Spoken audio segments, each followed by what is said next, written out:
Magandang araw. Gawin natin ang exercise na ito. Write the following in sigma notation. Letter A, x sub 1 plus x sub 2 plus x sub 3 up to x sub 10. Isusulat natin sa sigma notation.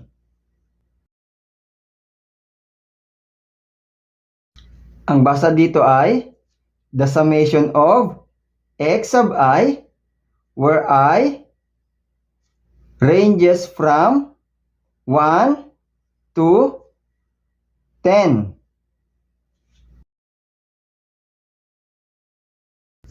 Isulat naman natin ito sa sigma notation. Y cube sub 1 plus y cube sub 2 plus y cube sub 3 plus so on and so forth.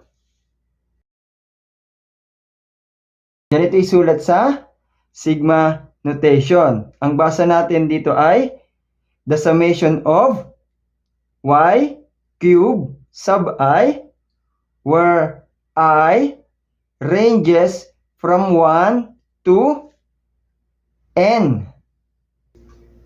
Paano natin nakuha ito? X sub 1, sub 2, sub 3, until sub 10. Sub I. Yung x, kinopya lang natin. So, nagsimula ang sub 1. Saan natapos ang x? Natapos siya sa x sub 10. Kaya, ito siya. Y cube sub 1, y cube sub 2, y cube sub 3, y cube sub I. Saan nagsimula ang sub I? Nagsimula siya sa 1. Saan natapos ang y cube sub? Hindi natin alam, kaya ang nilagay natin ay n.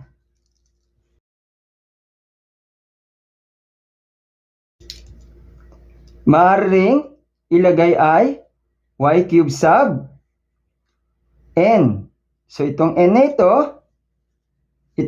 ito ay variable.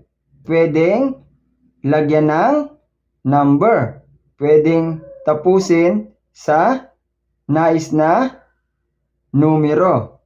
O hanggang kailan magtutuloy-tuloy ang y cube. Para sa iba pang mga topic, basahin ang description.